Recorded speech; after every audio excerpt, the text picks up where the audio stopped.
Olá pessoal, tudo bem? Sejam bem-vindos a mais um Joycast. Hoje a gente está aqui com o pastorzão Wellington, Diegão, nosso seminarista barra pastor, barra várias coisas aqui na Joy. E hoje a gente vai falar sobre um assunto muito interessante, um assunto que a gente tem muita coisa para falar. Vou tentar manter aqui no nosso tempo que é o tempo que a gente costuma aí de 30, no máximo 40 minutos, mas já adianto que é um tema bem legal, bem interessante e vai ter muita coisa. Então seja bem-vindo, seja bem-vindo. Brigadaço. Se quiserem se apresentar, falar alguma coisa. Eu vou deixar, sempre eu faço a mesma piadinha, os mais velhos primeiro. Enfim, Wellington, cristão, no Canadá há quase 9 anos, pecador salvo pela graça. Amém. Nossa, eu ia falar esse pecador salvo pela graça no Agora final, ele já não dá roubou. pra fazer mais. Então tá bom. Então vou ser sucinto, Diegão. Estou aqui na Joy como seminarista, esperando o momento para ordenação. E muito feliz de ter contrato com Jesus. Amém. Já é reconhecido aqui no nosso meio, agora é só questão de formalidades. Hoje a gente vai falar sobre o Espírito Santo. E eu queria começar perguntando o que é, né? O que seria o Espírito Santo? E tem uma área da teologia que estuda o Espírito Santo? Como que funciona? O que a gente pode começar falando sobre esse tema? O Espírito Santo é Deus, primeiramente. O Espírito Santo é Deus, ele é a terceira pessoa da Trindade. E na linguagem mais técnica, na academia, na teologia, nós usamos o termo pneumatologia para falar sobre o Espírito Santo. E de uma maneira bem simples, pneumatologia significa, por exemplo, uma das traduções para a palavra pneuma seria sopro ou vento. É por isso que em alguns versículos bíblicos, por exemplo, em que se fala sobre vento, o autor tem, em algumas situações, a intenção de falar da atuação do Espírito Santo. Então, na verdade, de uma maneira bem simples, portanto, é o estudo da atuação, do papel do Espírito Santo na vida do cristão, na vida da igreja, na vida da história. Amém. Alguma coisa? Depois disso nem tento, né? Tá falado. Tá falado. Amém. E claro que, né, se você acabou seguindo a sua resposta aqui, se ele é Deus, claro que é muito importante o estudo, né, do Espírito Santo e da pneumatologia, mas qual que seria, se vocês puderem elencar ou dizer a importância do estudo, né, de estudar e saber mais sobre o Espírito Santo, a sua atuação, função, enfim, na igreja contemporânea. E eu queria adicionar essa pergunta, se vocês puderem discorrer um pouquinho mais sobre as funções, né, da Trindade. Então, qual que é o papel do Espírito Santo, então? Então, qual que é a importância hoje para a igreja contemporânea estudar e falar sobre o Espírito Santo? E qual que discorrer um pouquinho mais sobre a Trindade, então? Se o Espírito Santo é a terceira pessoa da Trindade, como o Wellington falou, por que tem primeira, segunda, terceira? Qual que é a função?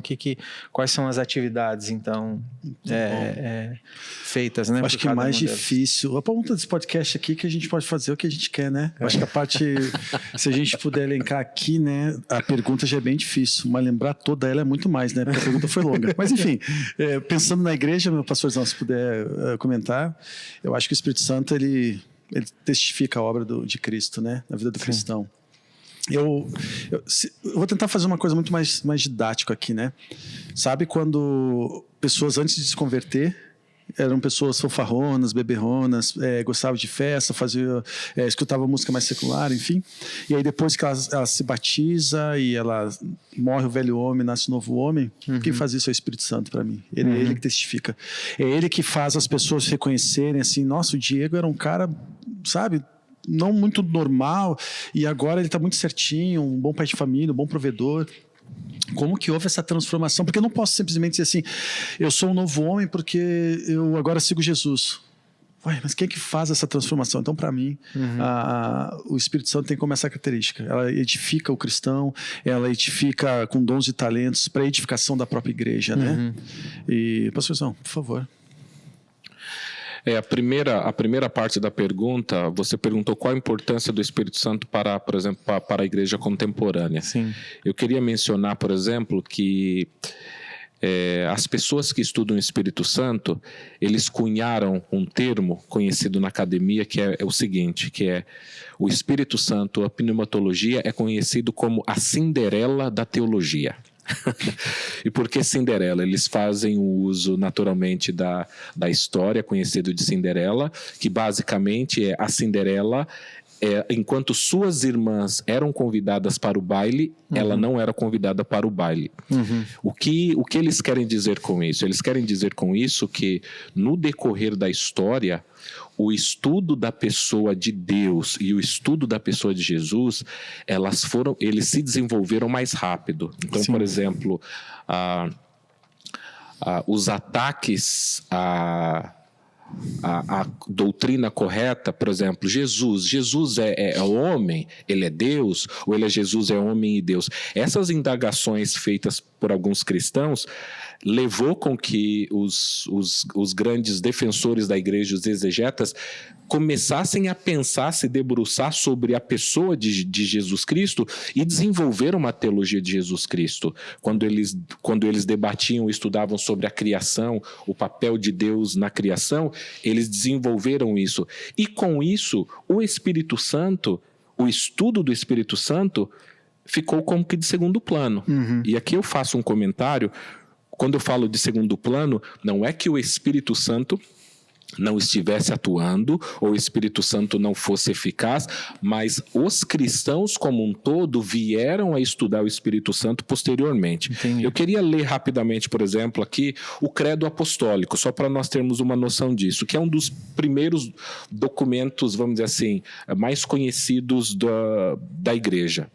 Creio em Deus Pai Todo-Poderoso, Criador do céu e da terra. Creio em Jesus Cristo, seu único Filho, nosso Senhor, o qual foi concebido por obra do Espírito Santo. Nasceu da Virgem Maria, padeceu sob o poder de Pôncio Pilatos, foi crucificado, morto e sepultado, ressurgiu dos mortos ao terceiro dia, subiu ao céu, está sentado à direita de Deus, Pai Todo-Poderoso, donde há vir para julgar os vivos e mortos. Creio no Espírito Santo, na Santa Igreja Universal, na comunhão dos santos, na remissão dos pecados, na ressurreição do corpo, na vida eterna. Se vocês observarem... Creio no Espírito Santo. Exato. Ou seja, aqui fica claro que eles fazem muita relação, fala de Jesus, fala de Deus e fala da relação papéis, né? de Jesus com Deus, mas quando chegam no Espírito Santo creio em Jesus, que foi concebido sob o Espírito Santo. Ok, uma menção. Creio no Espírito Santo. O que mostra que a doutrina não era desenvolvida. Então, a doutrina do Espírito Santo passou a ser estudada mais a fundo nos últimos anos, se comparado com as outras, no caso, Deus Pai, Deus Filho. E tem uma tamanha importância.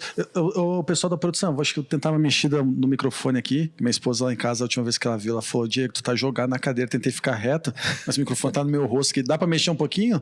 Se atrapalhar, me avisem, por favor. E eu acho tão importante o que o Wellington falou, porque sabe quando a gente vai falar de Jesus para alguma pessoa e fala, saiu de lá com aquela sensação de tipo, nossa, eu não consegui convencer a pessoa, tinha tanta coisa para falar e não consegui falar. É justamente aí que o Espírito Santo entra, ele que convence, ele que transforma, ele que faz a gente se arrepender dos nossos pecados, no sentido, sabe, quando eu faço algo errado, eu já reconheci, acho que em algum podcast atrás a gente falou sobre o batismo, sobre sacramentos, ou vamos falar, ainda não está muito claro. E aí a gente fala assim, nossa, mas tinha tanta coisa para fazer, tanta coisa para falar, mas é o Espírito Santo que faz isso. Sim. Então ele tem uma importância absurda, né, nesse papel todo da Trindade. E existe a divisão entre os papéis das três pessoas da Trindade?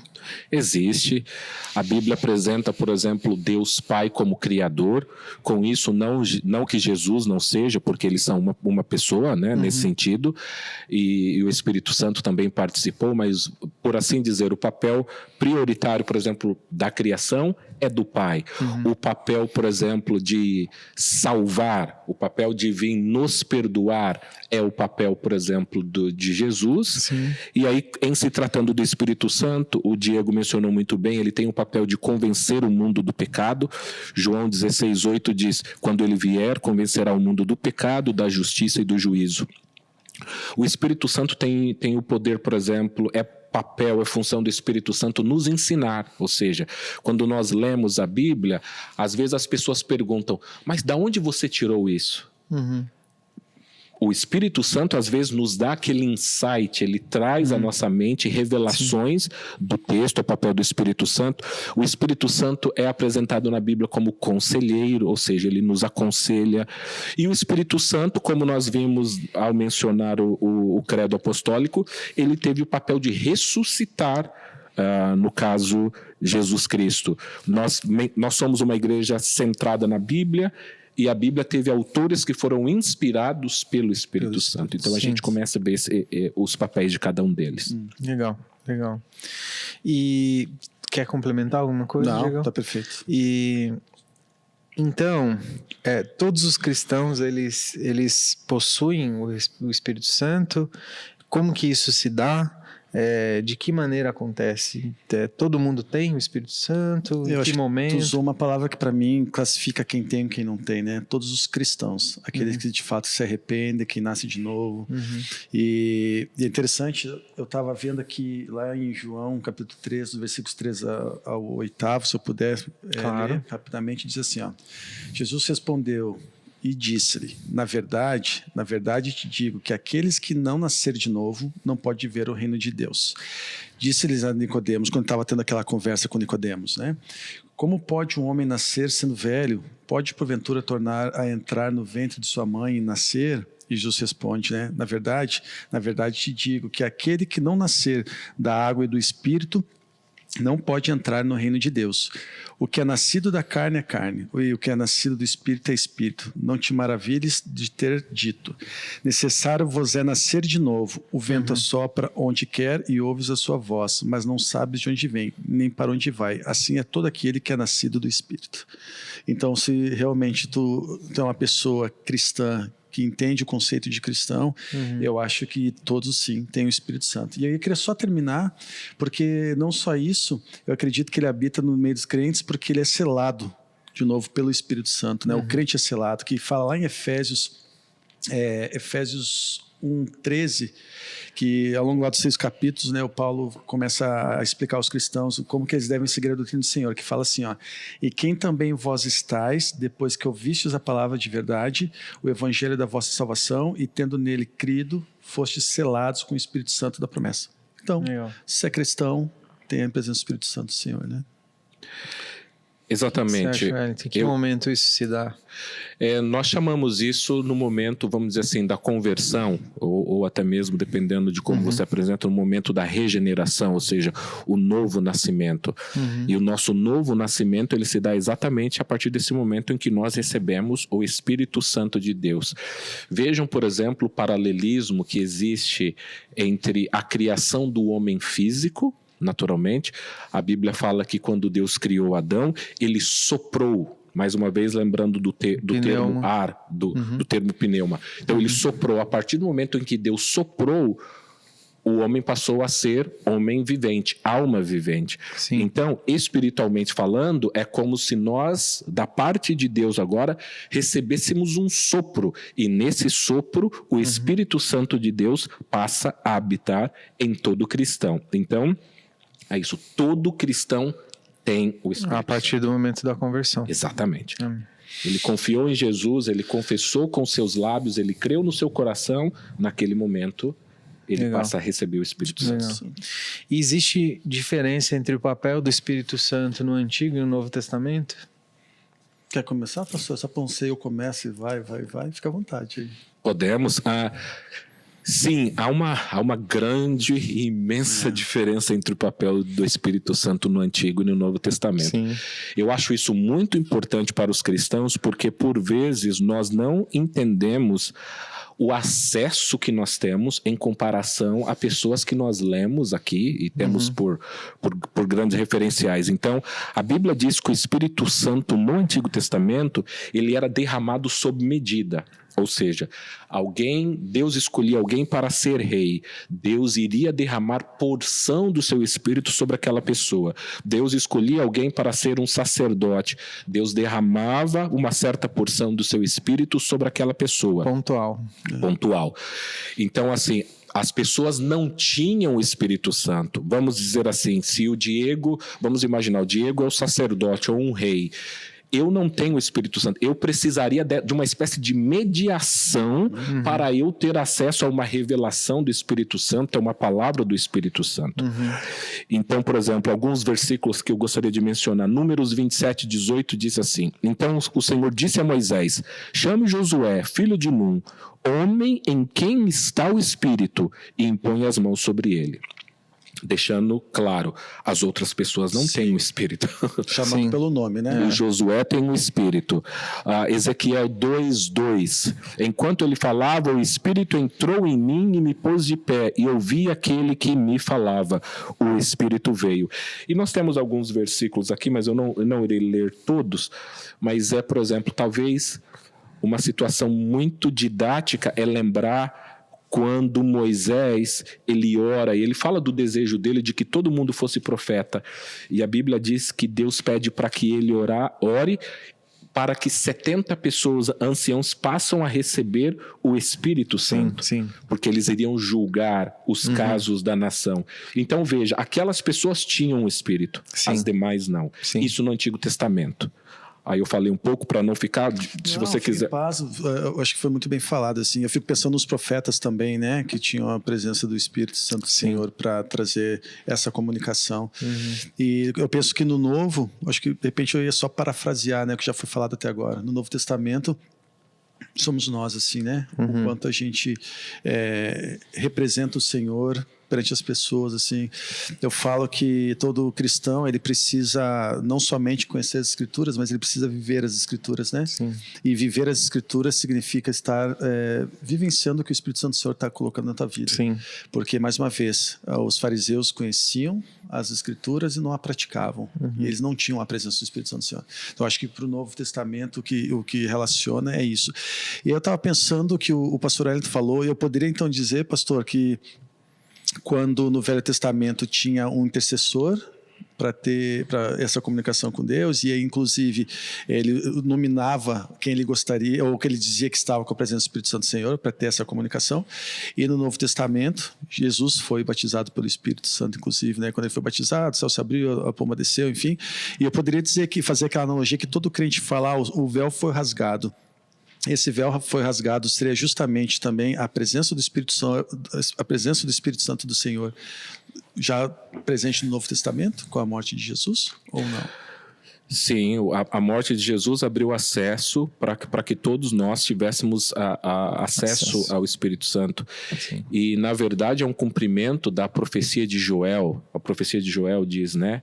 E eu derramarei do meu Espírito sobre toda a carne, vossos filhos, vossas filhas terão sonhos, terão visões, e aquilo vai se cumprir em Atos 2. E eu acho muito interessante, por exemplo, ver qual é o papel do Espírito Santo. Por exemplo, há um paralelo muito claro nas entrelinhas, na literatura da Bíblia, quando a Bíblia fala, por exemplo, sobre a Torre de Babel. A Torre de Babel, todos eles se juntaram falando uma mesma língua para ir contra a vontade de Deus. E aí depois em Atos 2, que é conhecido como derramamento do Espírito Santo, eles agora falam várias línguas, mas eles se entendem. Então ele mostra as pessoas sem o Espírito Santo com uma só língua. Deus veio confundi-los e eles estavam contra a vontade de Deus. Então, é como se fosse assim. Em Babel, nós temos um exemplo. Em Pentecoste, nós temos o oposto disso. Deus, ele une todas as pessoas começam a falar e todos eles passam a entender. Vejam que todos que estavam presentes estavam cheios do Espírito Santo. Pessoas diferentes, lugares diferentes, falando línguas diferentes e todos se entendendo, né? Muito bom. Então, basicamente, no Antigo Testamento, a ação do Espírito Santo era pontual, e no Novo Testamento há um novo derramamento do Espírito Santo a todos aqueles cristãos que recebem o Espírito Santo para poder consolar, ajudar, ensinar. Então, um papel muito, né, muito definido aí, bem importante do Espírito Santo. Sim, ou seja, nesse sentido, nós aqui, pastores, não temos mais acesso ao Espírito Santo do que um irmão, uma irmã que está na igreja. Todos eles têm acesso e todos eles têm dons, então não existe essa classe, essa categoria que no antigamente tinha. Samuel tinha do Espírito Santo, enquanto os outros irmãos não tinham. Hoje não, hoje todos nós estamos no mesmo patamar, todos nós temos o Espírito Santo e acesso ao Espírito Santo. Legal. E aí, puxando dessa bola aí que vocês levantaram, e qual que como as diferentes denominações, né, e tradições, elas entendem, por exemplo, o batismo com o Espírito Santo? Porque o Diego comentou, desculpa, Diego, você comentou sobre o batismo de Jesus com o Espírito Santo no momento que ele sai, né, da água e é batizado. E aí a gente sabe que existem diferentes interpretações em relação ao batismo no Espírito Santo. Sim. Eu acho que eu pensaria em duas que acho que são antagônicas, né? Uhum. Alguns acreditam que o Espírito Santo ali ocorre no batismo. Uhum. Propriamente dito, e outras denominações, eu não vou citar denominações, mas só para que a gente possa entender, isso acontece pós isso, né? Quando a pessoa começa a falar em línguas, por exemplo, né? Dependendo do Espírito Santo. Então, eu classificaria de duas formas. Eu não saberia, acho que de falta de conhecimento mesmo, citar todas as denominações que nós temos hoje e como cada uma a ver. De repente, o pastor Wellington, que é muito mais experiente do que eu, pode me ajudar nisso. Mas estão nas duas, acho que mais vibrantes, ou as duas mais claras seriam essa. Uhum. Algumas acreditam que no batismo isso ocorre, a presença do Espírito Santo. Uhum. E outras ocorrem não somente no momento do batismo, mas pós ele, quando dentro das igrejas começa a manifestação, a movimentação, inclusive falando em línguas, né? Uhum. Mas, pastorzão. Eu acho esse tema muito interessante, e eu acho ele muito interessante, eu acho que é bom para as pessoas que estão nos assistindo e nos ouvindo, que o motivo pelo qual às vezes nós temos interpretações diferentes é uma questão terminológica, Bruno. Uhum. Porque, por exemplo, vamos dizer assim, há um domínio, há uma prevalência do entendimento de Paulo, do entendimento paulino, sobre o entendimento lucano, ou seja, sobre o entendimento de Lucas. E o que eu quero dizer com isso? Eu quero dizer que, por exemplo, igrejas históricas ou igrejas tradicionais, então, igreja presbiteriana, igreja luterana, igreja anglicana, elas entendem o seguinte, o que nós comentamos aqui. O que é o batismo no Espírito Santo? O batismo no Espírito Santo é o seguinte, a pessoa disse, eu creio em Jesus. Está batizado. Eu acredito. A partir daquele momento, o Espírito desceu sobre ela, passou a residir nela, pronto. Então, isso é o batismo com o Espírito Santo. A outra vertente que o Diego mencionou, ela é a vertente pentecostal, que tem influenciado muitas outras igrejas também, igrejas pentecostais e carismáticas, que elas acreditam que o batismo no Espírito Santo é algo posterior ao receber. E aqui eu gostaria de mencionar o porquê. Eu gostaria de ler um texto com vocês, João 20, versículos 19 e 22, um texto muito interessante, acredito que a maioria dos cristãos também conheça, que diz assim: Nesse dia, que era o primeiro da semana, à tarde, trancadas as portas da casa onde se achavam os discípulos, por medo que tinham dos judeus, veio Jesus e pôs-se no meio deles e disse-lhes, paz seja convosco. Dito isso, mostrou-lhe as mãos e o lado. Os discípulos alegraram-se muito ao verem o Senhor. Jesus de novo disse-lhes, paz seja convosco. Como o Pai me enviou a mim, assim eu vos envio a vós. Dito isto, soprou sobre eles e disse-lhes, recebei o Espírito Santo. Então veja, aqui o texto está dizendo que Jesus apareceu após a ressurreição e soprou sobre eles o Espírito. Então, nesse momento de soprar sobre ele o Espírito, seria o momento em que eles estão recebendo o Espírito Santo. Isso, para essa tradição, seria o momento que eles foram batizados com o Espírito Santo. Regeneração. Sim. Em Atos, quando nós falamos, aí a pergunta é, eles estão recebendo o Espírito Santo uma segunda vez? Eles entendem que não. E aí, como que nós entendemos isso? Eu vou ler 2 versículos bem curtos, mas eles são muito elucidativos, que é Atos 1, versículo 4 e 5, que diz assim: certa ocasião, enquanto comia com eles, deu-lhes esta ordem: não saiam de Jerusalém, mas esperem pela promessa de meu Pai, da qual lhes falei. Pois João batizou com água, mas dentro de poucos dias vocês serão batizados com o Espírito Santo. E depois em Atos 2,4 ele diz: todos ficaram cheios do Espírito Santo e começaram a falar noutras línguas conforme o Espírito os capacitava. Então veja, Lucas, ele usa o mesmo termo que Paulo, batismo com o Espírito Santo, mas Lucas quer dizer algo diferente do que Paulo quer dizer. Só que quando nós estamos conversando, nós usamos o mesmo termo. E aí que há essa confusão. Então, quando alguém perguntar para você, você acredita no batismo com o Espírito Santo? Você teria que perguntar, o que você quer dizer com batismo no Espírito Santo? Você está falando sobre regeneração ou você está falando sobre um enchimento específico? Um enchimento, entendeu? Então essa é a maior diferença, vamos dizer assim, a grande diferença entre algumas igrejas protestantes, que é você entender, batismo para o Espírito Santo para Paulo significa algo, para Lucas significa algo diferente. Da mesma maneira, por exemplo, que houve um problema no início da Reforma Protestante, quando Martinho Lutero, por exemplo, ele lê Romanos e ele fala assim, a salvação é pela graça. Está escrito em Efésios 2,8. Não é por obras, para que ninguém se glorie sobre isso.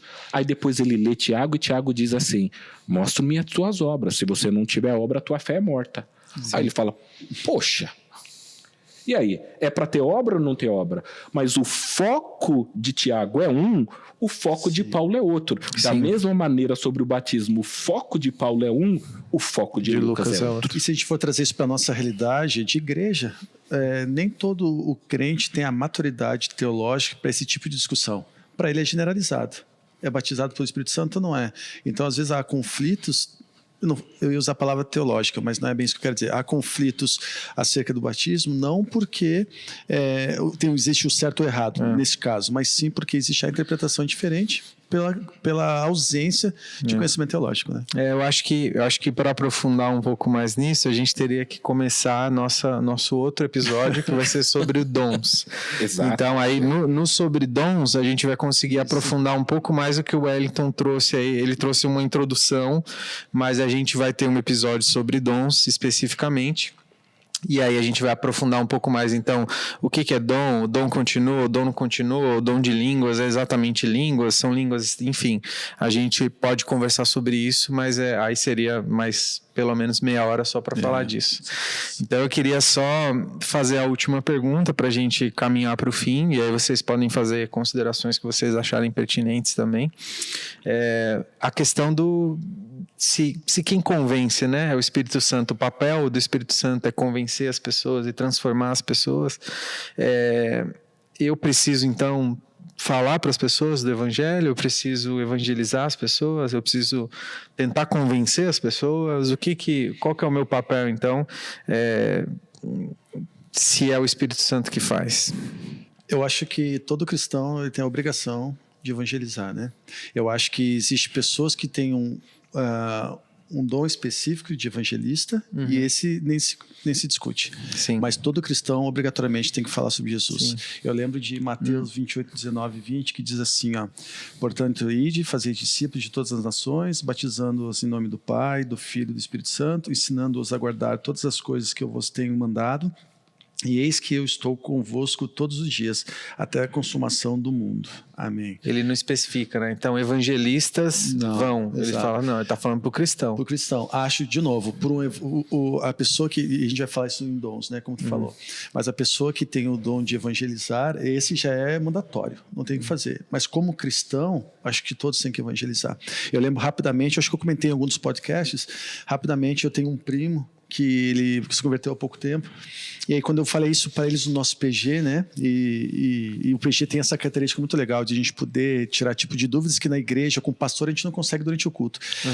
E eu falei assim, vamos lá, a nossa obrigação é de falar de Jesus para as pessoas. E ele me disse assim, primo, mas eu não tenho conhecimento como tu tem, como tu traz a palavra, como é que eu vou falar de Jesus? Eu falei, amigo, tenta lembrar do que a gente conversa aqui e usa a tua palavra do teu jeito. Sim. Porque evangelizar não é pegar a Bíblia e sair falando. Como eu comentei há pouco tempo, evangelizar é a tua forma de agir perante a sociedade. Sim. Sabe? Quando tu toma eu ia falar uma fechada, né? Uma peixada, que é bem gaúcho, mas quando alguém corta a frente do teu carro, como é que é a tua postura? A tua postura é xingar aquele alguém? Pensa que no teu carro tá tua esposa, teus filhos pequenos. Tu já tá evangelizando uma vez do dia, cara, que Deus te abençoe, que Deus proteja. É um dos momentos mais difíceis de ser cristão, é no trânsito. No trânsito, principalmente jogando bola. Então, assim, é a obrigação de todos é evangelizar.